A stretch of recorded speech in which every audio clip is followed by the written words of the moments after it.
so many years later? 1958, I got into the doctors' union, and right from the word go, there was a cargo that came into the Belfast Trust called asbestos. And asbestos was gold dust because it had to be used by the shipyard for making ships, for doing all the lagging of the ships. And we were the only port here in Belfast. There was either us or the cross channel, and the cross channel never touched it. We were the one that took it out all the time. And right from 1958 to 1984, I was working unloading asbestos. Thousands upon thousands of tons came out of the Belfast docks. And we had never, at any time, any protection at all. We were never even given as much as a paper mask. Now, my health, after I left the docks in 1984, I took sick a couple of times in 2001. I went to the Aintree Hospital. The doctor there diagnosed me after six or seven tests, MRI scans. He diagnosed me with having asbestosis.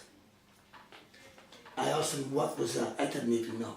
And he said to me, did you ever work with a commodity at the docks called asbestos? I said, of course we did for years. He said, and we was ever given any protection? Nothing, I said. Have we never given nothing? Or have we never told it was dangerous? He said, well Arthur, you should have been told that because this stuff was well known and well documented all over the world as a dangerous commodity. Well, I explained to him that our union never told us, our employers never told us, and there was people at the dock called the factory inspectorate. They were employed by the government to look into dangerous cargoes. They never even told us. The impact of that must have been great, particularly because you were a boxer. And I mean, a sportsman through and through. You were a professional boxer at some stage in your career as well.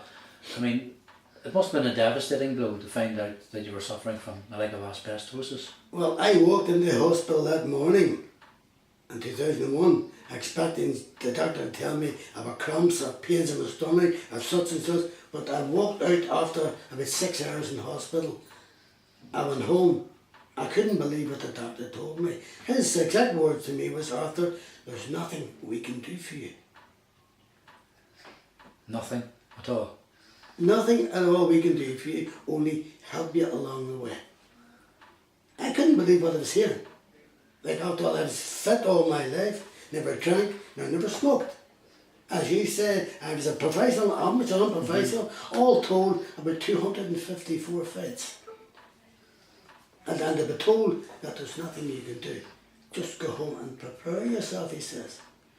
And I attended the Aintree Hospital right from that time, right, I had to go twice a year up for tests and blood tests and you name it, but never giving them the cure because there's no cure for the sickness. And that happened right up till 2007. I was to go to court for compensation. 2 months before I was to go to court, my solicitor phoned me up and said, Arthur, I want you to go and see another doctor in the city hospital, a fellow called Dr. Richard Shepherd and a Dr. John Lawson. Well, I says, what's the use of me going to see him, another doctor, when my own doctor here is calling himself an asbestos specialist, and he was supposed to be the top man in Northern Ireland, a fellow called Dr. Joe Kidney of the Aintree Hospital.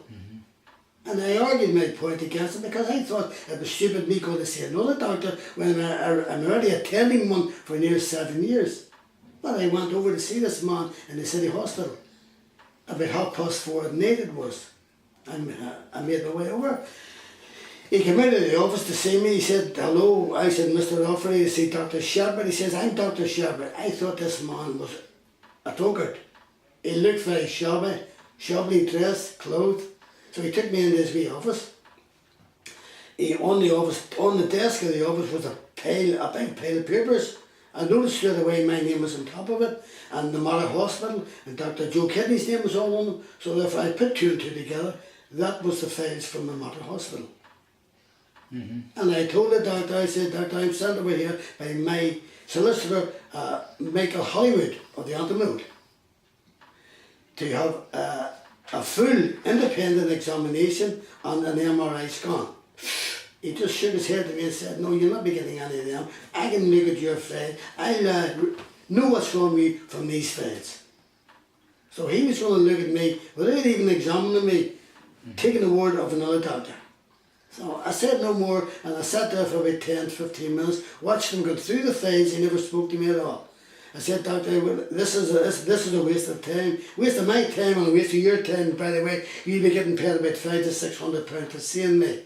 I came over here with intentions. My solicitor told me an independent examination, a full examination, and a scan, so that your conclusion and Dr. Joe Kidney's conclusion would strengthen my case. But apparently you're not even going to examine me. He said no. I said, end of story. This meeting is over. And I got up to walk out. He said, the only two questions he asked me was, Mr. Ruffy, have you ever had any dealings with birds? Well, I know myself, anybody with birds, if they have a bad chest. I said, no, I never had pigeons in my life. And the other question he asked me, which I thought was diabolical, do you suck grapes? Suck grapes? Do you suck grapes? That's the exact words that man asked me. Do you suck grapes?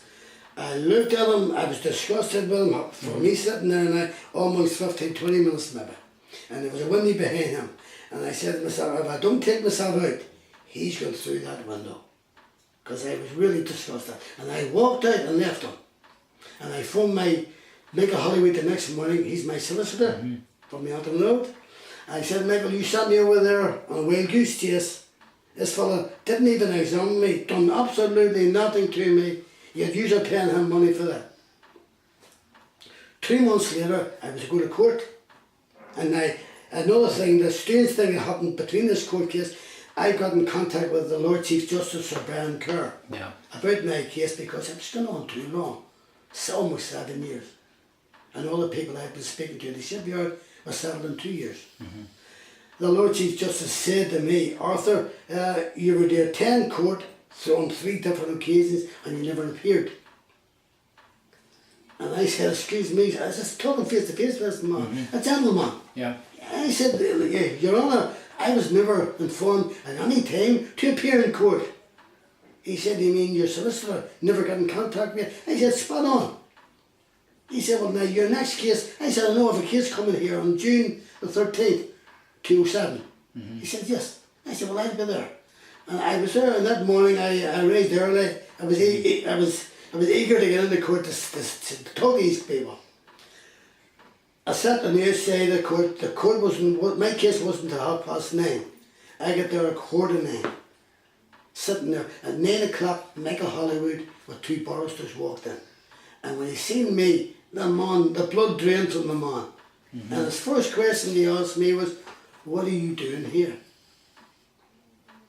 I couldn't understand. I said, what am I doing here? I said, the Lord Chief Justice told me my case has to be heard this morning. And it was to be heard 3 or 4 other times, and I was never told. Once I mentioned the Lord Chief Justice's name to him, he panicked. Another man standing beside him, came, a small lawyer with a wig on him, and black robes. He came and wanted to shake hands with me. He says, hello, my name is Charlie Hill. I'm your barrister. I said, I don't know you fella from Adam. I've been on this case for nearly 7 years, and this is the first time I've ever seen you, and you're saying you're my barrister. The other fella's name is Peter Dorn. And I was shouting that loud, because I'm not a soft talker. Everybody in the court heard me, and there was a couple of policemen. I thought they were going to come over and ask was there something wrong. And these 3, Michael Hollywood, Charlie Hill and Peter Dorn, they ushered me into a small office just off the courts. And they were talking to me there. He said, you know, Mr. Charlie Hill, you know, I'm an asbestos specialist, he says. I said, well, I thought by the closure of where you were a barrister, a lawyer. Are you a doctor as well? And it was all downhill after. He said to me, no, I'm here to tell you that you don't have asbestos at all. The doctor in the Aintree Hospital made a mistake. I says, and how do you know that?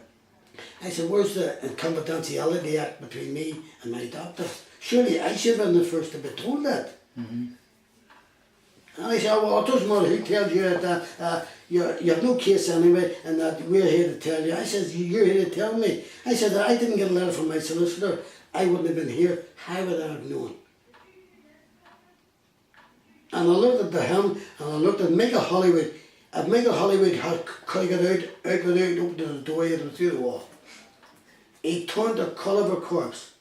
And I was going to speak to him. I looked at him and said to say, "What's happened here, guy?" "No, nothing." And Charlie Hill, I said, "I'm going to tell you, something here smells corruption." He said, "What do you mean by that?" I said, "Do you want me to spell that out for you?" I said, "Well, I'll tell you. I'm going into court now to see the judge, and I'm going to tell him there's collusion here somewhere. I can't put my finger on." I said, you, and you are sacked. I don't want you near me." And I walked straight out. And by that time, my name has been called to go into court. I went on straight into the court myself. It was a Judge Paddy Coughlin. He was doing the case. And I went straight up, and them three came after me, running after me like sheep, like wee dogs. I was straight up to the judge. I said, "Excuse me, Your Honour," and I explained the whole case to him. He couldn't believe it. He looked at them three as if to say, "Is this man telling the truth?"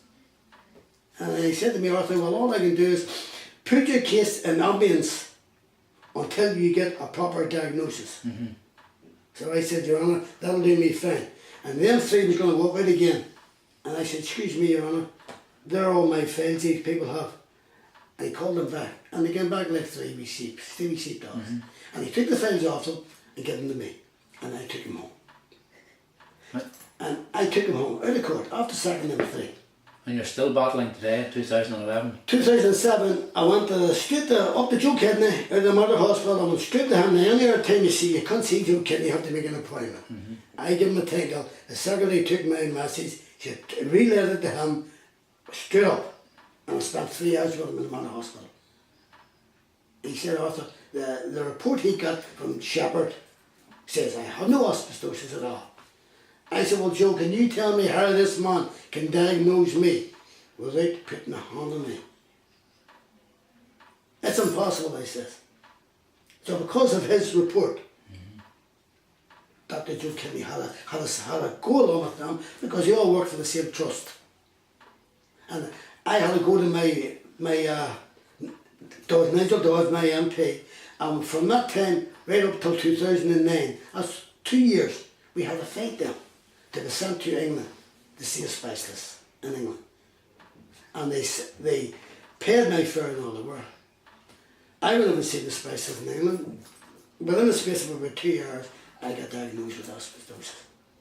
This is one of the top men in England, Dr. Chris Warburton from Liverpool, Aintree Hospital. And he says he can't understand how these people couldn't diagnose me, because all the symptoms were there.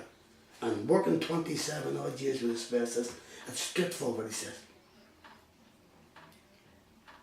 You're determined to take it right to the end again? Well, I'm up in court again very, very soon, and I'm bringing over Dr. Chris Warburton as my witness, and he's prepared to come over. So I'm looking forward to that case. Okay. And once I get that case over, I'm going straight back into court again, and I'm taking those 5 corrupt doctors to court, along with 3 corrupt barristers and 2 corrupt solicitors, to let the public know what's happening here. There's also another individual that you want to